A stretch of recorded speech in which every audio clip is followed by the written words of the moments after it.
नमस्कार, मी DT आंबेगावे. आपण पाहत आहात सत्य पोलीस टाइम्स. अजित दादा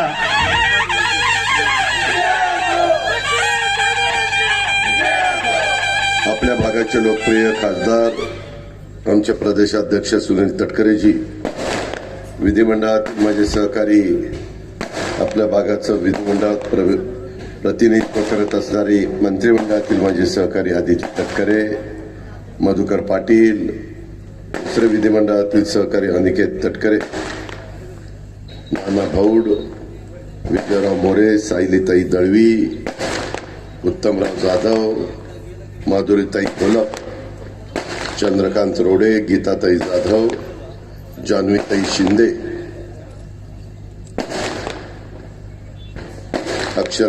अक्षता कदम, श्रद्धाताई यादव, रवी मुंडे, प्रद्युम्न ठसाळ, मंगेश शेठ देशमुख, अमितजी उकडे, विराजजी लवडे, महेंद्रजी कजवदे, शेखर शेठ देशमुख, राकेश वडके, हिराचंदजी तांबे, जनार्दनजी शिगवण, अविनाशजी पिसाळ, मंगेशजी शिगवण, अस्मिताताई बोरावकर, सर्व उपस्थित असणारे सन्मान्य आजी माजी पदाधिकारी, महायुतीचे मधल्या घटक पक्षाचे सर्व सन्माननीय सहकारी, पदाधिकारी, पत्रकार मित्र, माझ्या तळा परिसरातील जमलेले प्रतिष्ठित नागरिक, बंधू भगिनींनो आणि माझ्या तरुण मित्रांनो, मी सुरुवातीलाच आज आपल्या सगळ्यांच्या साक्षीनं आपल्या तळा येथील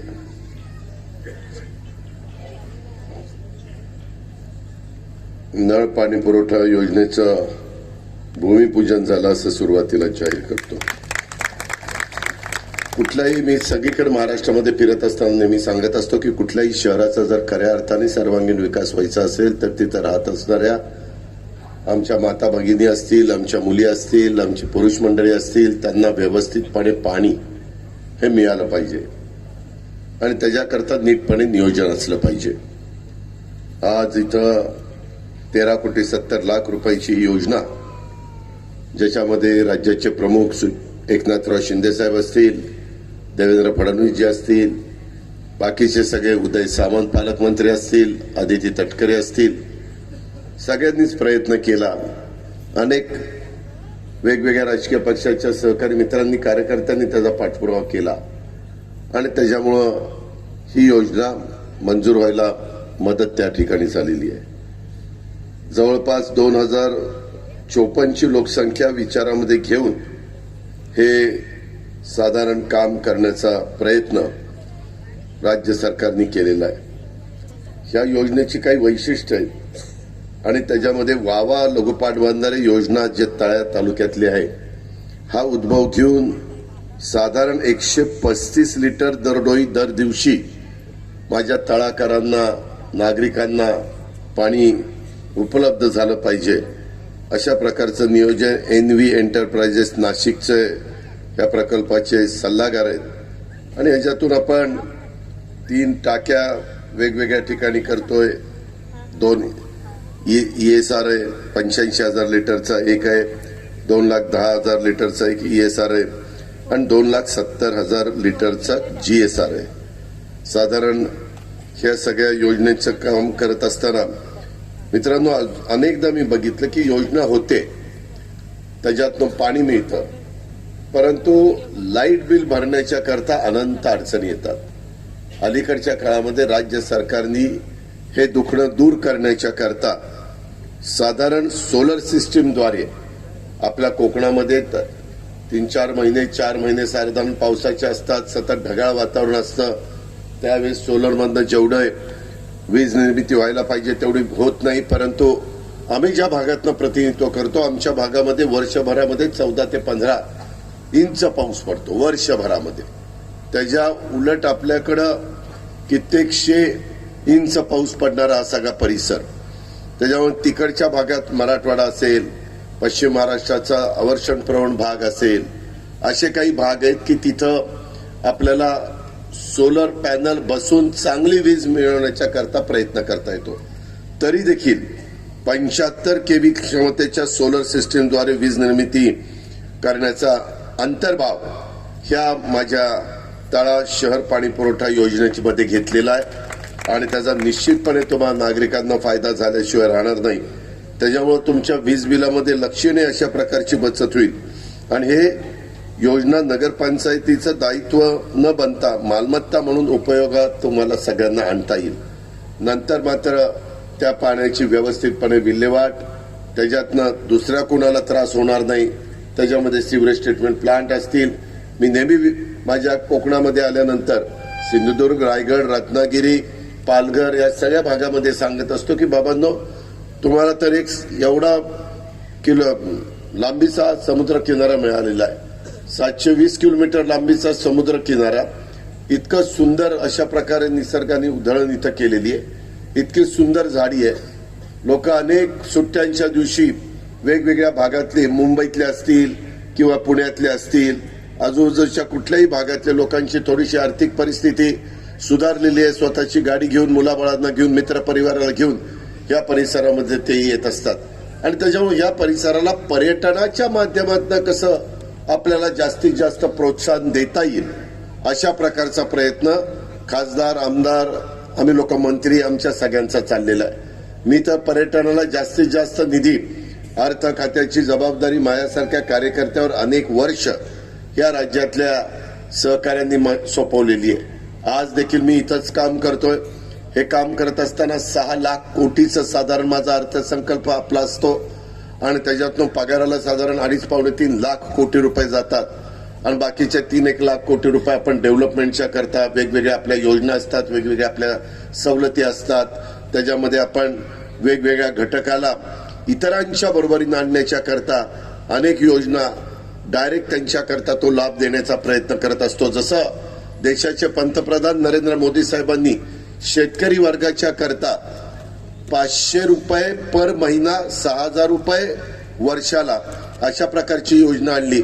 एकनाथराव शिंदेच्या नेतृत्वाखालच्या महायुतीच्या सरकारने पण याच्यामध्ये 500 रुपये महिना, 6,000 रुपये वर्षाला अशी योजना आणली आणि 12,000 रुपये दोन्ही योजनेचे म्हणून आपण शेतकऱ्यांना देतो. ह्याच्यातनं शेतकऱ्याला फार काही मिळतं असा दावा माझा अजिबात नाही, कारण मी देखील शेतकरी आहे. तुमच्या इथं आपला आंबा असेल, काजू असेल, नारळ असेल, भात असेल, इतर वेगवेगळ्या प्रकारची पिकं घेतात. आत्ताच सुनील तटकरे साहेब बोलताना बोलले की इथं संशोधन केंद्र आपल्या इथं ऑलरेडी कोकण कृषी विद्यापीठ एक चांगल्या प्रकारे आहेच बाळासाहेब सावंतांच्या नावाने. त्याच्यातही चांगल्या प्रकारचं काम चाललेलं असतं आणि मग ह्या सगळ्या रिसर्च करत करत त्याच्यातून माझा शेतकरी त्याच्याकडे आर्थिक सुबत्ता कशी येईल. पाठीमागच्या काळामध्ये आपण आपल्या फलोत्पादन योजना, रोजगार हमी योजनेतनं फलोत्पादन योजना, निगडीत अशा प्रकारची फलोत्पादन योजना राबवली. मला आठवत आहे, मी पण अनेकदा फलोत्पादन मंत्री होतो. मला अनेकदा आमच्या सहकारी मित्रांनी सांगितलं की अजित पवार, ह्याच्यामध्ये कातळ आहे, कातळ, त्या कातळाला खड्डा घेण्याची व्यवस्था त्या रोजगार हमी योजनेशी निगडीत असणाऱ्या फलोत्पादन योजनेमध्ये नाही. त्यावेळेस आम्ही जाणीवपूर्वक कातळ देखील फोडण्याच्या करता त्याचा अंतर्भाव केला.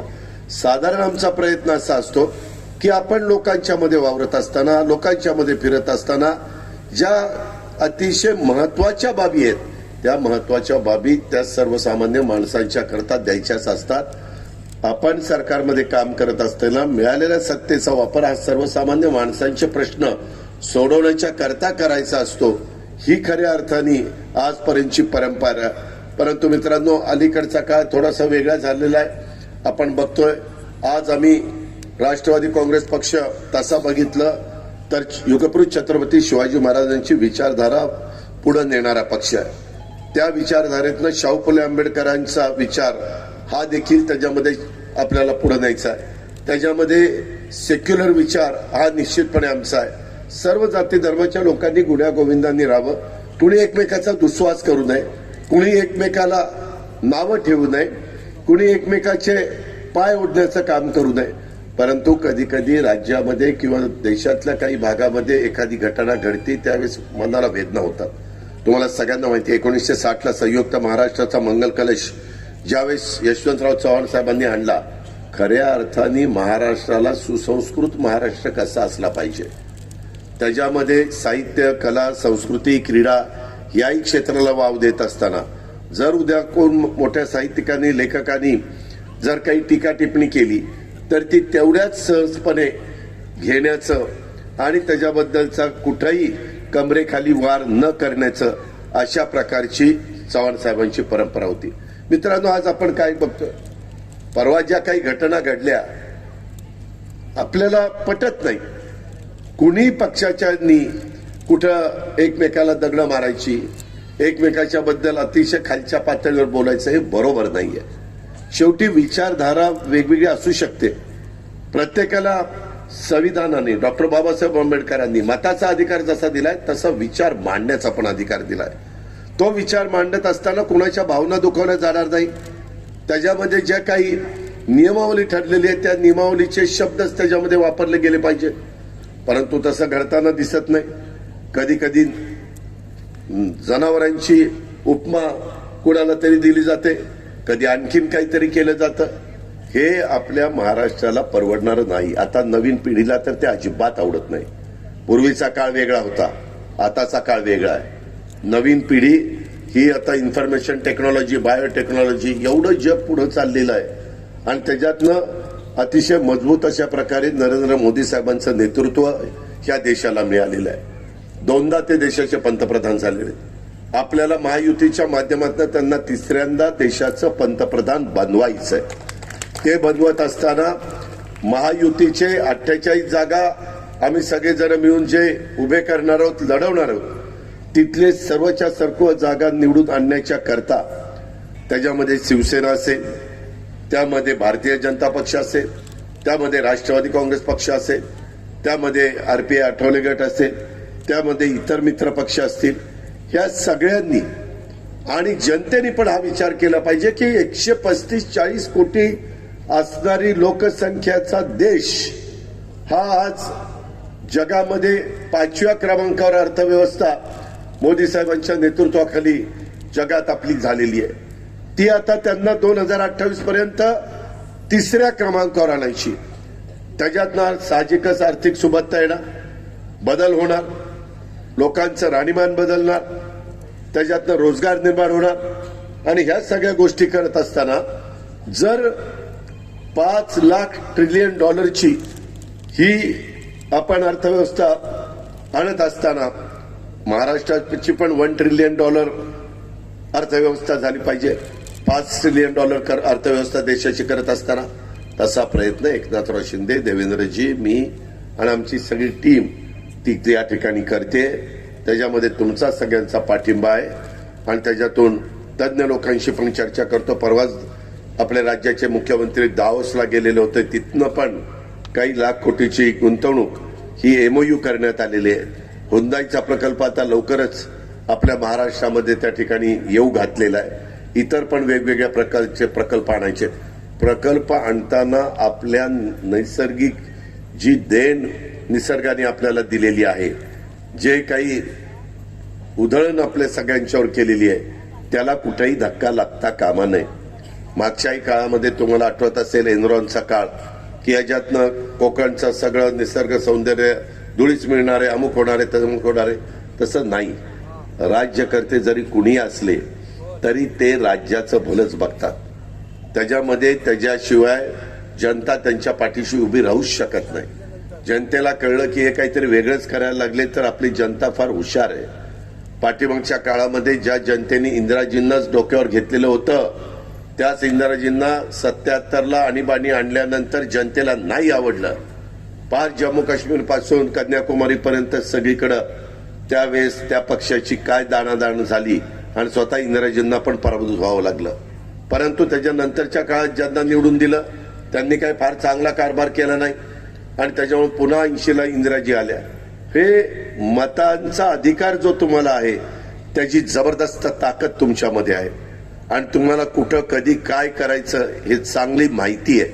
आणि त्याच्यामुळेच मित्रांनो आज देशामध्ये तुम्ही पहा,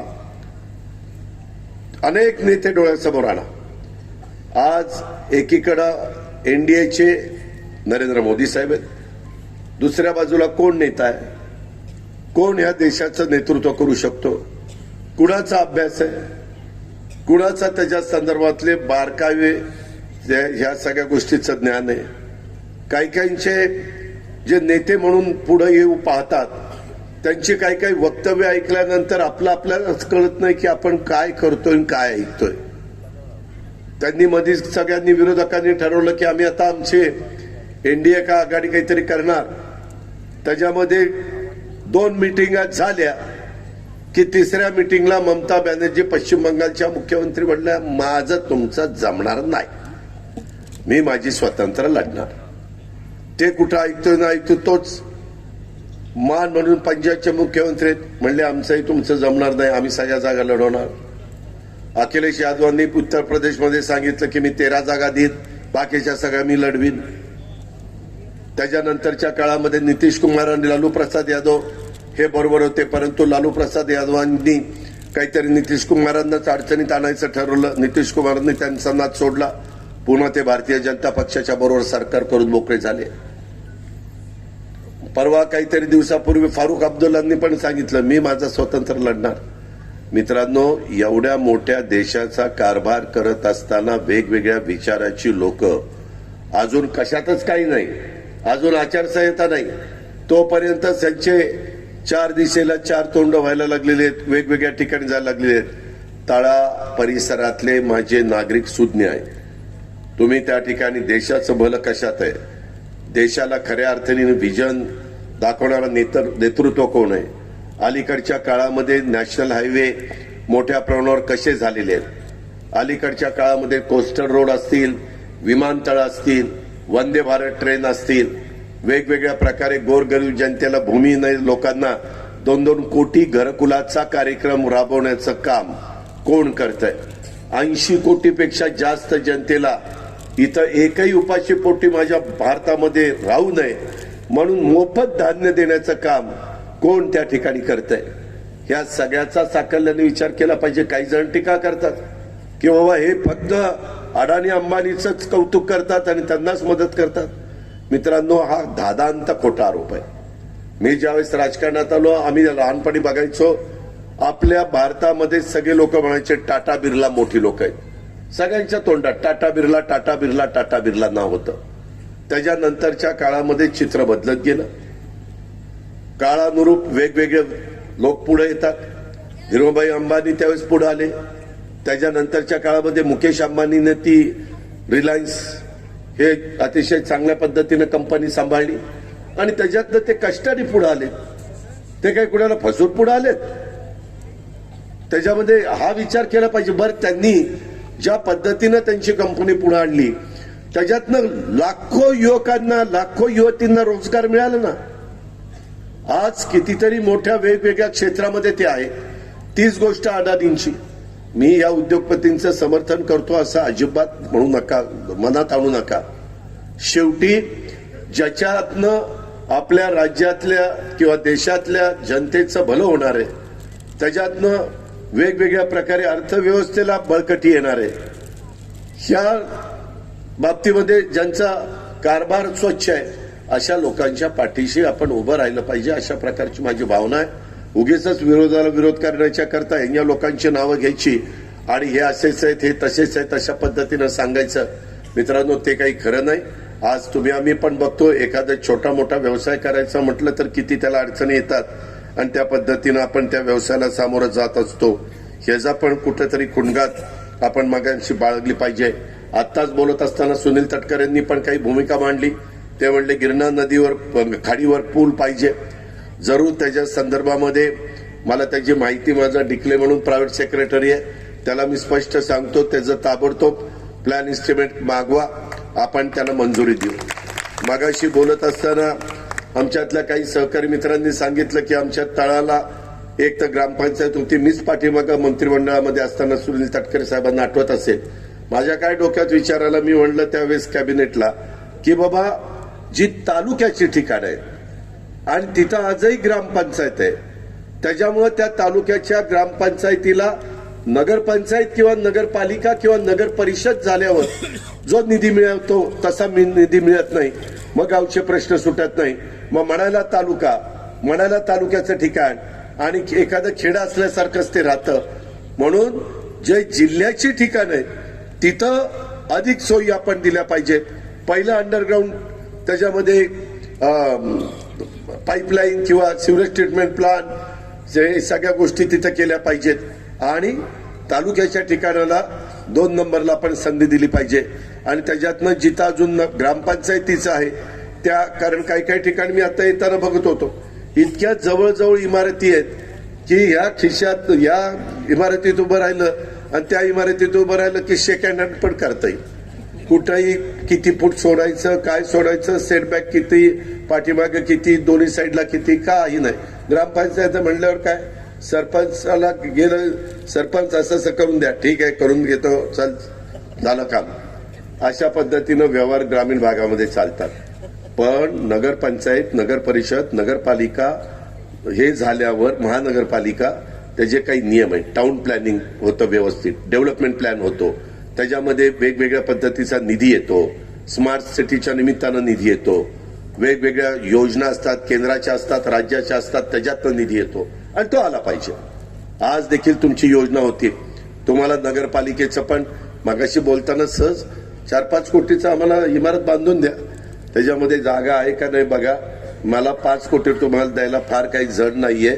मला येतानाच आधी ते सांगत होते की दादा तुम्ही माझ्याकडे येताय, माझ्या त्या शहराला नगरपालिकेकरता 5 कोटी रुपये पाहिजेत, मी 100% 5 कोटी तुम्हाला देईल, परंतु तळात शहराला साजेशीच इमारत तुम्ही त्या ठिकाणी बांधली पाहिजे अशी माझी विनंती आहे. शेवटी लोकांचे प्रश्न सुटावेत, लोकांच्या अडीअडचणी सुटाव्यात आणि त्याच्यातून आजही आम्ही आता मोठ्या प्रमाणावर नॅशनल हायवे ह्याची कामं मोदी साहेबांनी केली, गडकरी साहेबांनी केली, त्याच्यातनं रस्ते विकास महामंडळ हे आपण त्याच्यातनं रस्ते करतोय, पीडब्ल्यूडीतनं रस्ते करतोय.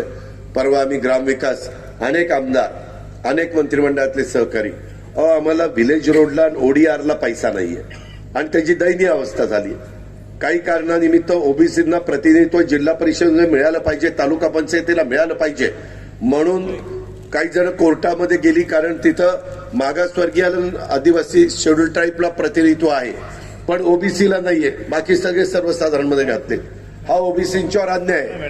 त्याच्यामुळं त्यांनाही प्रतिनिधित्व मिळालं पाहिजे याकरता ती मॅटर चालली. पण त्याच्यात 2 वर्ष झाली राज्यामध्ये जिल्हा परिषद, तालुका पंचायत, नगरपालिका, महानगरपालिका ह्या कुठल्याच होत नाहीये. त्याच्यामुळं आम्हाला आमदारकी मिळाली, आम्हाला खासदारकी मिळाली, आम्हाला मंत्रिपद मिळाली, परंतु इतर पण कार्यकर्त्यांना वाटतं ना की आम्हाला पण तालुका पंचायत मिळावी, जिल्हा परिषद मिळावी, नगरपालिका मिळावी, आम्हालाही कुठे संधी मिळावी आणि त्याच्यातच कार्यकर्ता तयार होतो. मी किती जरी उदाहरणं सांगितली. आर पाटील पहिला जिल्हा परिषदेचा सदस्य होता, विलासराव देशमुख 8 वर्ष आपल्या राज्याचे मुख्यमंत्री होते, पहिले त्यांच्या बाबूसर गावचे सरपंच होते आणि तिथून वर वर वर करत ते मुख्यमंत्री पदापर्यंत पोहोचले. अशी कितीतरी उदाहरणं मी आपल्याला देऊ शकतो. ह्या पद्धतीनं राज्य चालत असतं, ह्या पद्धतीनं लोकाभिमुख कारभार होत असतो आणि त्याकरता आमचा सगळ्यांचा प्रयत्न चाललेला आहे. ग्रामविकासला पण ओडीआर असतील किंवा विलेज रोड असतील याच्याकरता 7,000 किलोमीटरचा कार्यक्रम आम्ही हातामध्ये घेतलाय. हॅम असेल, एन्युटी असेल, MSIDC, आता 6,000 किलोमीटरचे Maharashtra state infrastructure development corporation ह्याच्यातनं आम्ही रस्ते महाराष्ट्रात करायचं ठरवलंय आणि ते चांगले करायचे, कॉन्क्रीटचे करायचे. ते कारण डांबरी रस्ते, एक तर तुमच्याकडे पाऊस जास्त असतो, डांबरी रस्ते केले की त्याला खड्डे पडतात, खड्डे पडले की त्या पुढाऱ्याला शिव्या खाव्या लागतात, कसले रस्ते करतात, नुसतेच फिरतायत, काहीच करत नाही. त्याच्यापेक्षा कॉन्क्रीटचे रस्ते केले, दर्जेदार रस्ते केले तर ते टिकतील आणि ते बरेच वर्ष टिकल्यानंतर त्याचा फायदा पण लोकांना झाल्याशिवाय राहणार नाही. अशा अनेक गोष्टी आहेत. त्याच्यामध्ये माझ्याकडे तर सातत्याने आदिती येत असते, दादा मला ही दिलं पाहिजे, दादा आमच्या मतदारसंघाला ते दिलं पाहिजे. आम्ही इथले महत्वाचे रेवस्ते रेड्डी हा जो मोठा आम्ही हायवे करतोय तो विशेषतः पर्यटनाला चालना देण्याच्या करता, माझ्या कोकणाच्या करता आम्ही तो करतोय. त्याच्यातनं लोकांनी यावं, परंतु 4 लेन मला कुठंच मिळत नाही. तिथं साधारण 7-7.5 मीटर ते अगदी डोक्यावरून पाणी 10 मीटर पर्यंतच होत आहे, कारण शेवटी तिथं जमिनी मर्यादित आहेत, वेगवेगळ्या पद्धतीच्या खाड्या आहेत, काही काही ठिकाणी दऱ्या आहेत, डोंगर दऱ्या आहेत, अशा प्रकारच्या अनेक गोष्टी आहेत. आणि म्हणून त्याही बाबतीमध्ये आमचा निश्चितपणे काम चाललेलं आहे. काही मोठे मोठे ब्रिजेसची कामं पण आम्ही हातामध्ये घेतलेली आहेत, ती पण टेंडर चाललेली आहेत. आम्ही पोर्टची कामं मोठ्या प्रमाणावर हातामध्ये घेतलेली आहेत. आपल्या समुद्र किनाऱ्यावर वेगवेगळ्या प्रकारे चांगल्या प्रकारचे जेटी केल्या, पोर्ट केले, तर लोकांना त्याच्यातनं मुंबईतनं यायला, वेगवेगळ्या भागातनं यायला सोपं जावं आणि त्याच्यातनं पर्यटन अधिक वाढावं, त्याच्यातनं स्थानिकांना रोजगार मिळावा. आमचा तर प्रयत्न हा आहे की कृषी म्हणजे ॲग्रो टुरिझम त्याला आम्ही चालना दिलेली आहे. जर तुमच्या इथं व्यवस्थितपणे कुठल्या कोकणच्या परिसरामध्ये समुद्र किनारा आणि बाकीच्या सगळ्या गोष्टी लोकांना 2 दिवस 4 दिवस फॅमिलीला घेऊन राहावंसं वाटेल, मित्रांना घेऊन राहावंसं वाटेल, अशा ठिकाणी तुम्ही घरामध्ये देखील 2-3 रूम ह्या काढून त्यांना त्या भाड्याने दिल्या किंवा त्याच्यामध्ये तुम्ही पर्यटकांची व्यवस्था केली तर त्याही गोष्टीला आम्ही प्रोत्साहन देतोय. अशा अनेक बाबी आहेत आणि अशा प्रकारचा प्रयत्न आमच्या महायुतीच्या सरकारचा चाललेला आहे. ही पण बात माझ्या तळावासियांना या आजच्या कार्यक्रमाच्या निमित्तानं सांगायची. आज माझ्या तळा तालुक्यातील शेतकऱ्यांच्या पण विविध विनंत्या मला आलेल्या आहेत. त्याच्यामध्ये देखील आमचे चंद्रकांत राऊत, रवींद्र मांडवरकर, कैलास पायगुडे यामध्ये देखील मी लक्ष घालीन. ज्याच्यामध्ये मला ह्याची मदत धनंजय मुंडे कृषी मंत्री आहेत, त्याची मदत घ्यावी लागेल, तिथं मी त्याला सूचना देईन. परंतु ह्या अडचणी सोडवण्याच्या करता मी तुम्हाला सहकार्य करीन. दुसरी तळे विभाग शिक्षण प्रसारक मंडळ आहे, तिथं एकमेव कनिष्ठ महाविद्यालय आहे. त्याच्यामध्ये आदिती पण मला सांगत होती की दादा राज्य सरकारचं धोरण आहे जिथं तालुका त्या तालुक्यात एक तरी आर्ट्स सायन्स कॉमर्सचं ग्रँटेबल कॉलेज असलं पाहिजे. तर हे काही ग्रँटेबल कॉलेज नाहीये. हे साधारण 99 साली सुरू झालेलं आहे. का इतके दिवस राहिलंय? 40% आतापर्यंत याला हे मिळालेलं आहे, अनुदान मिळालेलं आहे. मला तटकरे साहेब पण म्हणत होते की मी याला मार्गदर्शन करत असतो आणि त्यांना जे काही सहकार्य करायचं ते करत असतो. आता इथं 11वी 12वीच्या 8 तुकड्या करायच्या, फक्त 2 तुकड्या 100% अनुदानावर आहेत हे आणि बाकीच्या तुकड्या अंशतः अनुदानावर आहेत. ह्याच्यात नक्की काय झालंय हे रस्तोगी म्हणून आमचे ह्या खात्याचे सचिव आहेत आणि आमचे चंद्रकांत दादा पाटील हे हायर अँड टेक्निकल एज्युकेशन डिपार्टमेंटचे आहेत. मी उद्याच्याला नव्या मुंबईत आहे. परवा परत छत्रपती शिवाजी महाराजांची जयंती असल्यामुळे शिवनेरीला जिथं महाराजांचा जन्म झाला तिथं आम्ही अभिवादन करण्याच्या करता तिथं महाराष्ट्राच्या वतीनं, जनतेच्या वतीनं मुख्यमंत्री, उपमुख्यमंत्री आम्ही सगळेजण तिथं जात असतो. त्यामुळे मी तिथं आहे. 20ला मात्र आमचं अधिवेशन 1 दिवसाचं आम्ही बोलवलेलं आहे. त्यावेळेस किंवा 21ला मी याच्यामध्ये काय मार्ग काढता येईल, आदितीने पण तिथं मला आठवण करावी आणि माझा प्रायव्हेट सेक्रेटरी इथं आहे त्यांनी पण मला आठवण करावी. त्या पद्धतीनं ते काम होईल. इतरही कामाच्या बाबतीमध्ये मित्रांनो, उद्याच्या काळामध्ये लवकरच लोकसभेच्या निवडणुका लागणार आहेत. त्याच्या संदर्भामध्ये सगळे मिळून व्यवस्थितपणे आम्ही निर्णय घेऊ. योग्य उमेदवार तुम्हाला देण्याचं काम करू. त्याच्याबद्दल आपण काही काळजी करू नका. परंतु आजपर्यंत खासदार या नात्यानेच तटकरे साहेबांनी आपलं प्रतिनिधित्व केलेलं आहे. मित्रांनो, शेवटी एक आहे, आमदार म्हणून काम करत असताना तो सत्ताधारी पक्षाच्या विचाराचा आमदार असला तर त्या भागामध्ये जास्त विकास होऊ शकतो. त्या भागामध्ये विकासाला निधी पण मिळू शकतो. म्हणजे विरोधी पक्षाला मिळत नाही असा माझा दावा अजिबात नाही. परंतु थोडंसं झुकतं माप आपल्या जवळचा असला तर तिथं मिळतं आणि त्यामुळं देश पातळीवर तर 3ऱ्यांदा नरेंद्र मोदी साहेब पंतप्रधान होणारच आहेत. त्यांच्या विचाराचाच खासदार आपल्याला तिथं पाठवायचा आणि तो पाठवण्याच्या करता आपण सगळ्यांनी आम्हाला आशीर्वाद द्यावेत. आपण सगळ्यांनी आम्हाला सहकार्य करावं. तुमच्या जो मनात आहे तोच उमेदवार देऊ. परंतु आम्ही एकत्र बसलेलो नाहीये आणि अजून ती जागा बाबा भाजप कुठल्या जागा लढवणार, शिवसेना कुठल्या जागा लढवणार, राष्ट्रवादी कुठल्या जागा लढवणार. परंतु राष्ट्रवादीने मागे ज्या जागा लढवलेल्या आहेत आणि ज्या जागा जिंकलेल्या आहेत त्या जागा साधारण राष्ट्रवादी काँग्रेसलाच मिळाल्या पाहिजेत हा आमचा आग्रह आहे. आणि बहुतेक मला त्याच्यामध्ये काही अडचण दिसत नाही. पण मी लगेच जाहीर पण करत नाही, नाहीतर म्हणतील हे जाहीर काही करायला लागला. त्याच्यामुळे तुम्ही समजून घ्या माझ्या मनात काय आहे ते. तर ह्या पद्धतीनं साधारण हे सगळी परिस्थिती आहे. मित्रांनो, इतर पण वेगवेगळी काही निवेदन मला दिलेली आहेत, परंतु सगळंच इथं बोलून मी आपला सगळ्यांचा वेळ घेत नाही.